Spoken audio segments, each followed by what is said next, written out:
Ya pemirsa, Menteri Koordinator Bidang Politik Hukum dan Keamanan Mahfud MD menemukan sekitar 295 sertifikat tanah atas nama Panji Gumilang dan keluarganya. Berikut pemirsa rincian bidang tanah terkait Panji Gumilang yang ditemukan Kemenko Polhukam.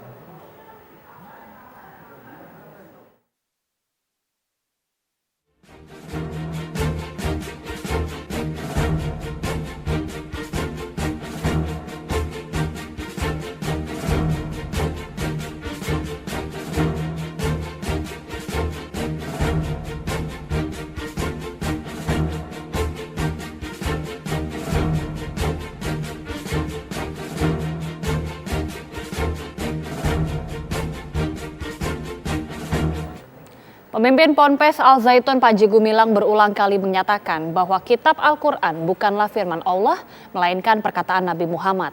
Koordinator Aksi Bela Al Zaitun, Muhammad Afifuddin Ansori membela Panji Gumilang, menyatakan pernyataan tidak salah. Bagaimana Wasekjen MUI Ihsan Abdullah menanggapi ini? Simak cuplikan program Dialog Catatan Demokrasi yang tayang di TV One Selasa malam lalu. Ingkari otensitas dan atau kebenaran isi Al-Quran. Nah, selama yang saya dengar dari pemaparan juga Pak Sudirman Abbas kemarin, bahwa yang dimaksud Al-Quran kalamullah itu bukan merendahkan otentik daripada Al-Quran tersebut, tapi bagaimana beliau meneguhkan ketauhidan. Sehingga yang saya pahami adalah, betul Al-Quran itu adalah kalamullah, tapi diturunkan melalui malaikat Jibril, disampaikan kepada Nabi Muhammad, sehingga Nabi Muhammad menyampaikan kepada umatnya, kan begitu.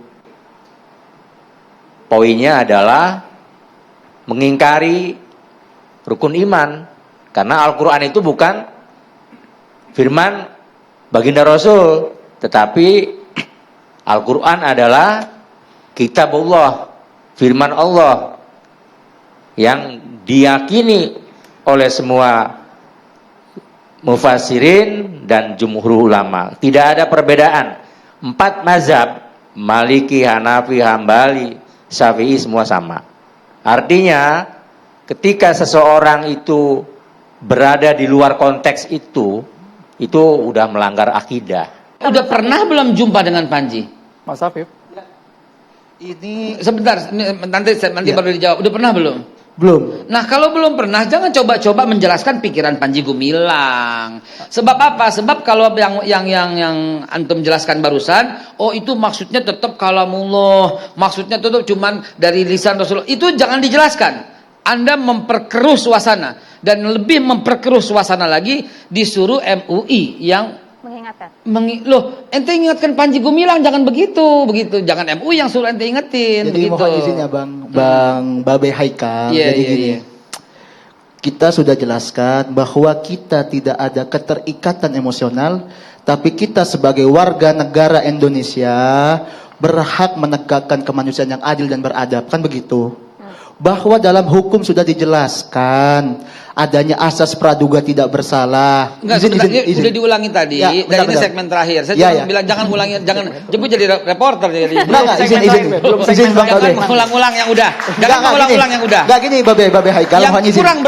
Yang kurang beradab adanya orang yang ngumpulin duit dari umat untuk dipakai sendiri. Itu yang kurang beradab. Nah, itu dilakukan oleh gini, dia, bukan MUI yang melakukan Babe itu. Haikal, kita nggak pernah nuduh begitu kok ke MUI, gitu loh. Kita hanya mengingatkan kepada kepada MUI, sebagaimana di pernyataan dari Pak Kiai Ihsan tadi saya ingat itu, bahwa saudara Panji Gumilang ini tidak berhadapan dengan MUI, tapi berhadapan dengan umat Islam. Maksudnya apa? Gitu loh. Saya tidak mau begitu. Mohon izin Pak Kiai sebentar ya. Mohon izin sebelumnya. Saya tidak mau begitu karena apa? Kita ini sama-sama putra bangsa kok. Kalau memang ada yang salah, yang tidak berkenan, ada tahapannya, proses pengadilan, kan begitu. Mas, barusan udah dijelasin, jangan Iya. diulang-ulang. Ini Beliau sudah dikirim proses. surat, Iya, udah paham. datang ditolak. Iya, paham Bang. Jadi saya yang jelasin, mestinya Bapak dong yang jelasin. Enggak, paham Bang Babe. Rasanya udah ngerangkul tapi dipukul tadi Mas. Enggak, Ini gini. bagus, ada yang jelaskan Babe Haikal. Jadi MUI itu memang milik umat. Jadi kalau hari ini ada yang tersentuh dengan MUI yang diingatkan, Babe Haikal tersentuh. Ya monggo, Babe Haikal aja yang menjawab. Jadi gini deh. Ya. Nah, Panji Gumilang memanfaatkan posisinya memanfaatkan koneksinya, telah menang. BNPT-nya belum berbuat kepada dia, negara juga belum, terorisme juga tidak sampai sekarang, maka tanda tanya. Dan yang paling fatal, PPATK perbankan, gimana ceritanya orang seperti satu orang bisa buka 256 rekening? Apa nggak ada kontrol di perbankan kita? Ini lagi-lagi menjatuhkan kredibilitas perbankan kita, gara-gara seorang Panji Gumilang. 256 rekening gitu loh. Apa? Come on gitu loh. Kenapa nggak baru sekarang diungkap baru? Nah, untung sekali ya, ada catatan demokrasi lagi-lagi ya, karena inilah akan semua terbongkar. Kira-kira 5, 6, apa 7 tahun yang lalu, saya tuh didatengin lebih daripada 10 kali dengan wali santri. Al Zaitun. Saya, karena saya alhamdulillah banyak mengajar di mana-mana, tuh didatengin, dianggaplah mungkin seorang tokoh, didatengin, dijemput, udah pakai mobil yang mewah-mewah. Ayo Pak Haikal lihat dulu Al Zaitun. Halo Pak Haikal lihat dulu. Saya cuma bilang ini ada yang nggak beres sebelum tercium rame-rame. Ini ada yang nggak beres. Lihat saja satu saat. Pasti sepandai-pandai tupai melompat pasti akan jatuh. Satu saat Panji Gumilang pasti akan masuk ke penjara.